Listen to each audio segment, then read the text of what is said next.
burning minds soal keamanan global. Nah, itu pemimpin, nanti dia mesti bisa menjawab secara telak apa sebetulnya landasan filosofi bangsa ini di dalam soal global.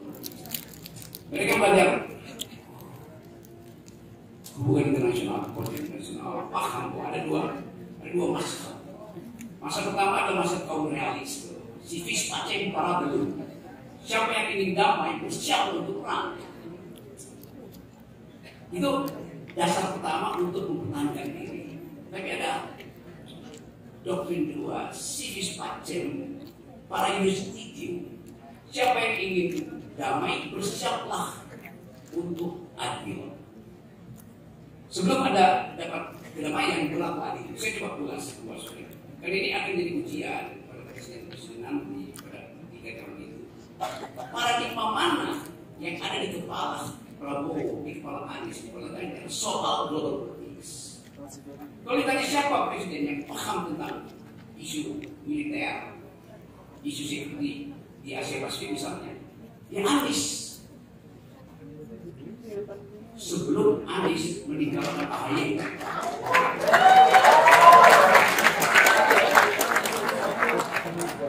gak mungkin Cak Imin paham tentang global security. Dia paham tentang Jawa Timur, tapi dia gak paham Asia Pasifik. Kesalahan Anies di situ. Meninggalkan orang yang paham tentang global security. Nah sekarang AHY bergabung dengan Prabowo, maka lengkaplah pengetahuan kalian tentang keadaan ketegangan di Indo-Pasifik. Jadi pasti kubu Prabowo lebih paham do speak global security dibandingkan Anies. Ganjar pada saja enggak. Kita mau fair. Sebelum diuji dengan soal-soal lain, kalau isunya adalah security, global security, Prabowo paling paham. Apalagi ditambah dengan pengetahuan teoritis dari AHY, apalagi ditambah dengan relasi internasional dari Presiden SBY. Kenapa? Jadi jangan katakan saya melemahkan ini, bukan. Secara objektif memang tidak akan terjadi. Orang akan menilai bagaimana menyelesaikan Rempang. Kalau terjadi dispute di Asia Pasifik dan Rempang jadi alasan, jadi kasus belli, alasan untuk berperang. Saya memang paham.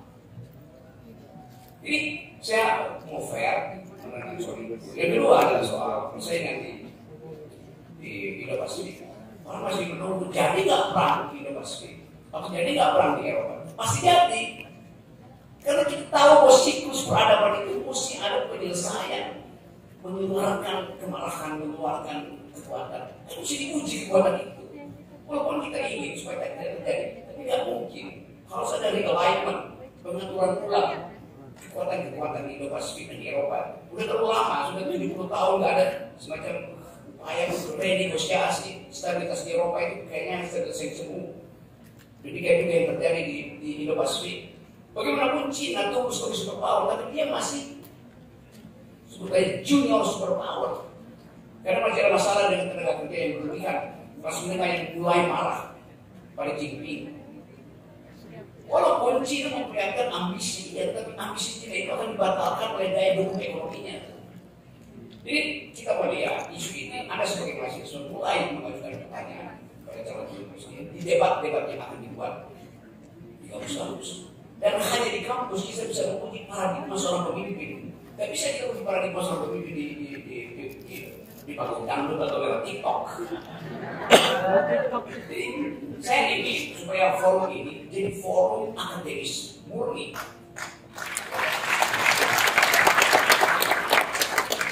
Lepas dari ada sinyal-sinyal ini, ada sinyal politik, saya abaikan aja tuh. Tetapi saya ingin ada satu koalisi pikiran untuk menuntun bangsa ini keluar dari kedunguan.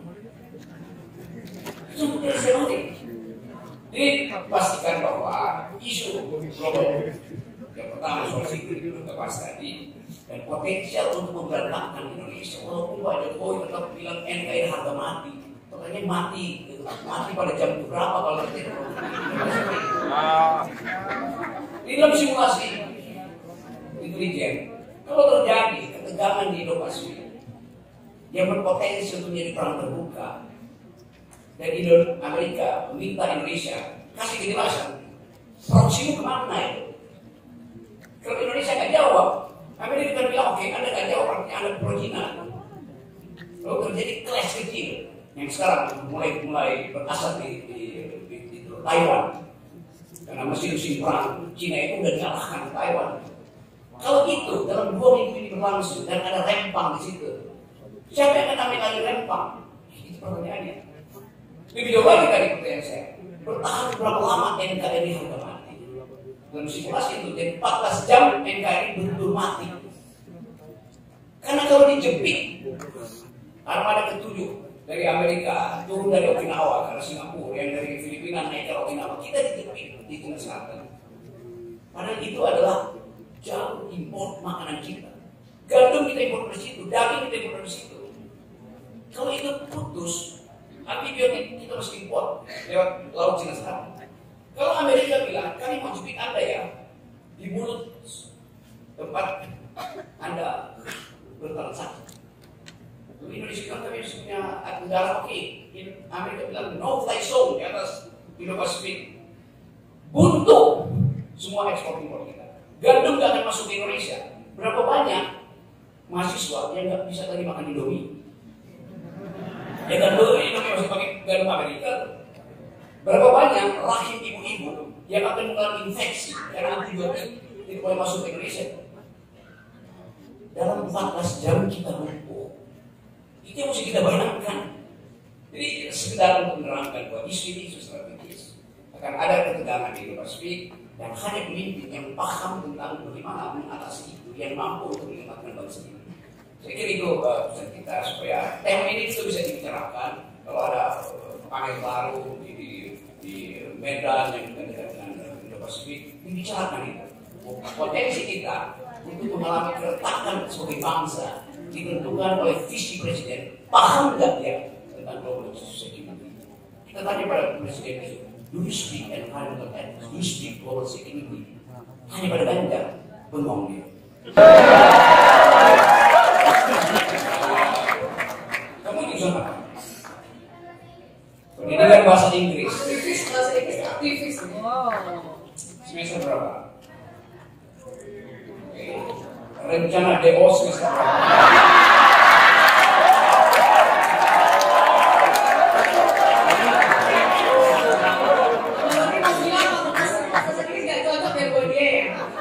Kenapa? Karena Anda terlihat sudah menguasai semua isu dan Anda bisa ucapkan itu dalam debat bahkan dengan bahasa Inggris. Kenapa di sekolah lagi?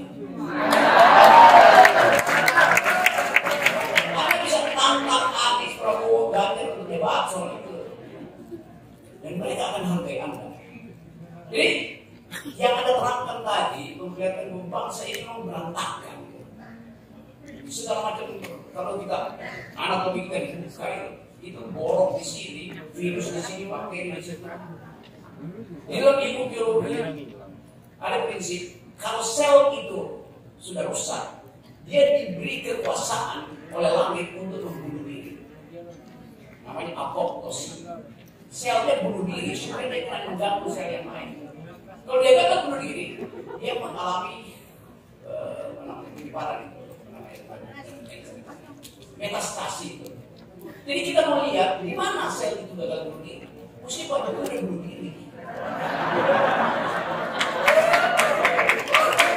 Efek dari sel itu mana-mana sekarang ada berangkat tadi.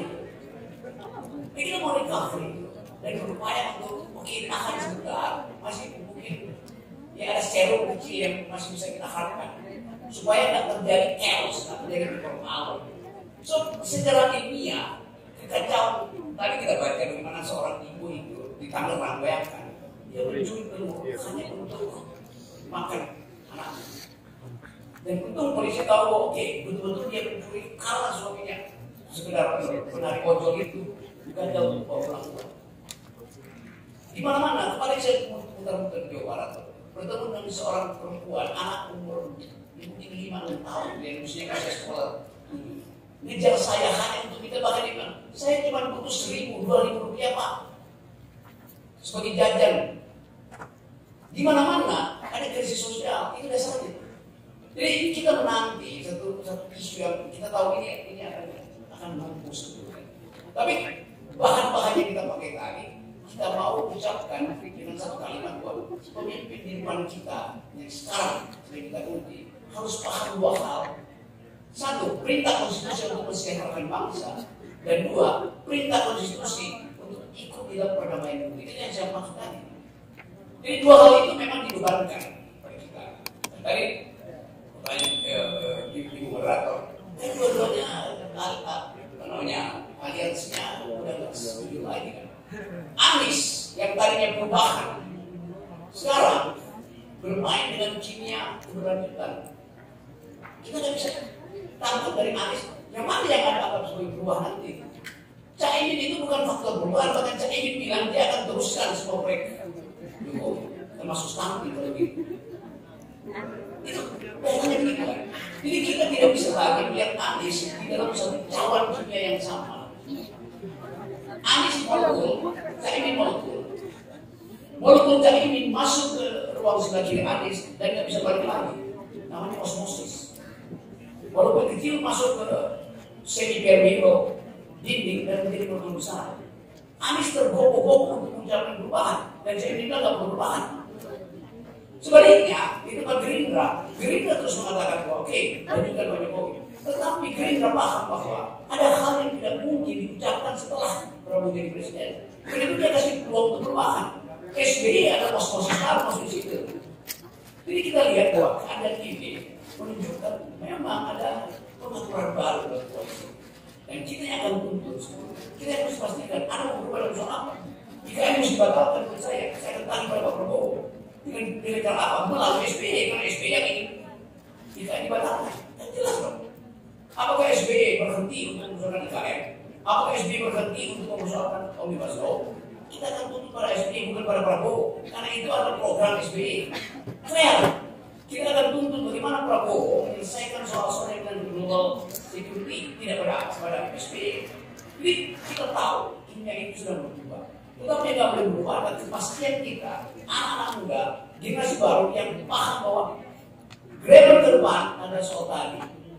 Keterkaitan kita dengan anak muda, keterkaitan kita dengan anak muda di Amerika, yang menginginkan dunia diatur ulang dengan kesetaraan, dengan solidaritas. Gak ada lagi anak muda di Eropa yang masuk luar mall untuk branded items itu. Mereka tukar baju yang Instagram dengan anak yang ada di Riau, anak yang ada di Amerika Latin. Itu yang terjadi sekarang. Jadi kita pastikan bahwa GMPK ini mewakili satu ide baru tentang masa depan Indonesia. Itu yang kita jaminkan melalui